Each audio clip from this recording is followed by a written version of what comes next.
Alright, so look what we got today. Relax, I didn't buy another car. Boy, I wish I did own this one. Got a nice 68 Cutlass Supreme sitting in my driveway. They were driving down the road right there, and I yelled at them at the traffic light and told them to come back. So glad they did. Never seen this car before. I don't know too much history on it. I'm still talking to the owner about it.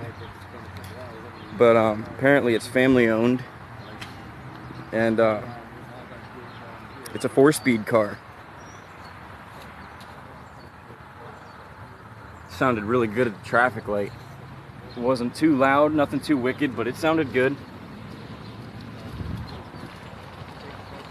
Oh man, I love it being it's a Cutlass Supreme and Supreme only. I would put air shocks in it though. I love the Magnum wheels on it too.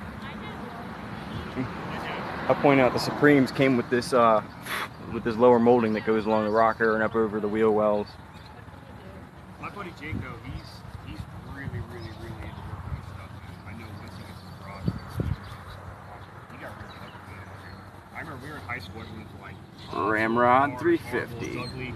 It was actually I don't remember the year. I know he remembers like all the little details about it. Those are the real air pickups, so mine should have. Like vacuum cleaner. Stripes on. I mean, this thing is.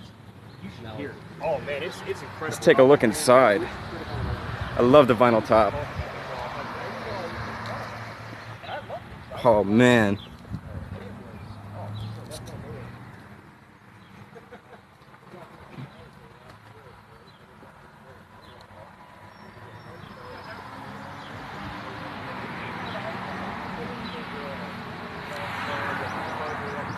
Let's climb inside.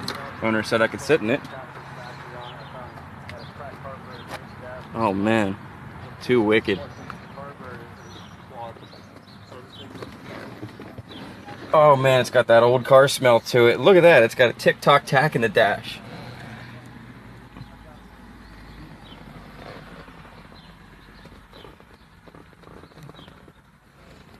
Oh man, look at that, the real pedal on the floor.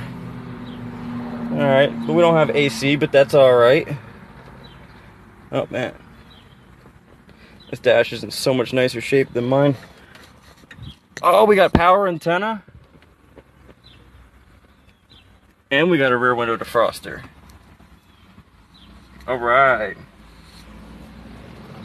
Oh man. I'm loving this thing. Look out over that hood. I should have known that there was no AC just by the fact there's no vents in the dash. But I'm like a kid in a candy store right now. Oh, the door shut so much nicer than mine.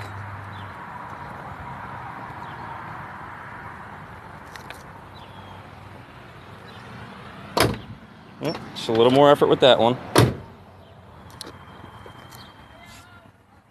Look at that. Oh man.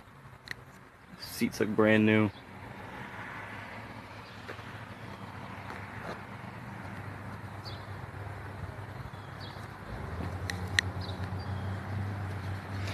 Alright, I'll be right back. I believe there's still cat food that falls out of dash. I've been doing it for years now. Really? We haven't had a cat, a mouse. Yeah, the mouse is amazing. Ross, we'll have to do this another time. You got headers on this. It's gonna be a little tighter to get to that. You can actually see the nut. The rod that goes this way, Okay. down below, alongside the header, it goes sideways. Yeah. There's a nut on the back side. It's gonna be a nut Bet on you the they're other number side. 5 heads on Screw this it thing. Okay. And we have to loosen both nuts up. Then we have to. Where did they put this thing in? Oh, right there. Sideways way. Well, we know at this point it's going to need to go in more, so when Yep, you number push 5 it, heads. you don't have to slam through Yeah. the floor. Oh yeah, it's all you have to put it like almost all There's the way. the casting number. It's a pain in the butt. But you know what? You've got the right pedal travel on here. You can eliminate a little bit of it. You got maybe closer. But not too much though. Take an inch out of that, Okay. and that's going to give you the enhancement of relaxing Yeah. flow. Sounds good. That's pretty good. Get that adjustment going a little bit. Because what happens is if you're going to be in a bind where you can't push it down far enough. You want to shift and then stop. You're not disengaged from the transmission really. I mean, right now you're probably still good, but as time goes on, That's all for now.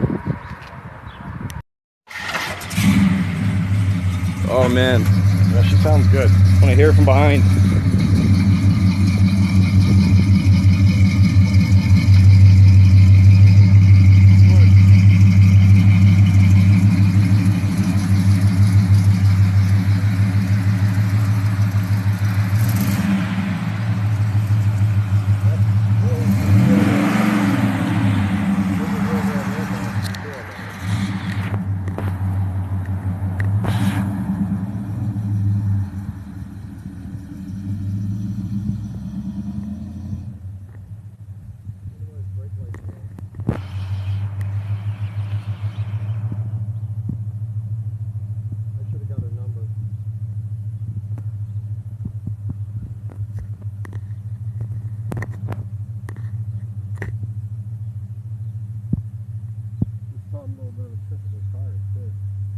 Bias by tires. I didn't even catch that.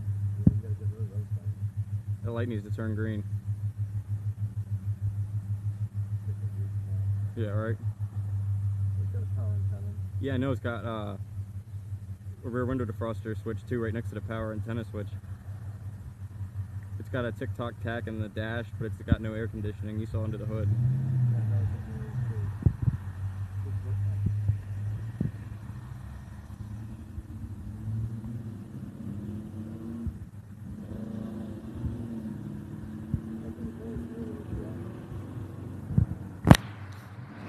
Alright, so now that my car is all jealous and shit at me for spending some time with that red one out in the driveway, I gotta show this one some attention so it don't give me problems.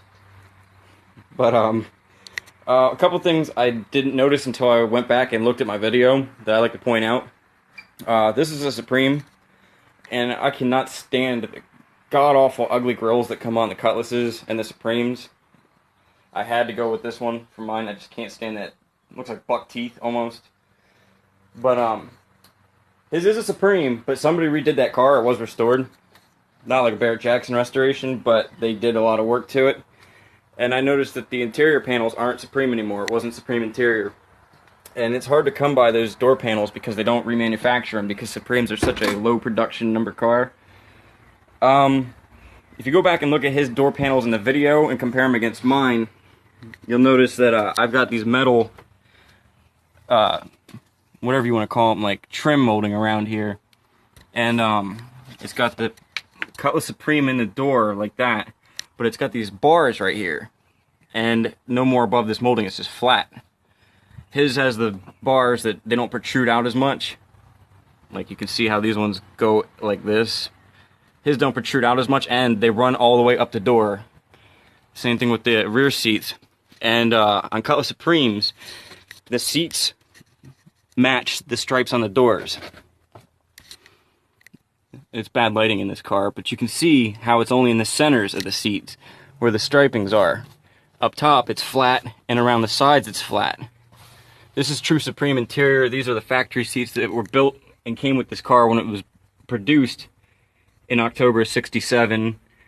And, you know, it's probably a female that was sewed these seats together, which is awesome. I'll never replace these seats for the simple fact that, you know, that's GM history. Somebody put these seats together with a needle and thread, and that person, I mean, chances are by now they're dead, but this is their last mark they left on this earth. I still got it. But before I keep rattling off my jaws like a madman, I just wanted to point that out, that these are Supreme interior panels, and his were replaced with your standard Cutlass S or 442 interior. Another thing I noticed that he did, I didn't notice that until I looked at the video, is he's got points ignition in his car like I do, and he left his key in the on position, and that's a no-no with points. You can't do that, because while the motor's not spinning and the cap and rotor aren't turning, the breaker points, if they're together, they're just heating up and they'll burn out the points. And my dad used to tell me a lot of stories from like drive-in movie theaters back in the day. People would go to the movies and leave their car in the on position, and in the end of the night, their car wouldn't start because they burnt out the breaker points. So I gotta tell him, I didn't grab his phone number, but he's got our phone number. I gotta tell him when I see him next time, you can't do that, or else you're gonna have a no start one day, and or the car's gonna start running like shit. But that's all for now. And man, that was awesome. I seen that car coming down the road. I was like, come back, come back. All right, everybody that's out there watching my channel, hope you're having a good Sunday, and have fun. Don't do nothing I wouldn't do, and enjoy the rest of your afternoon. See ya.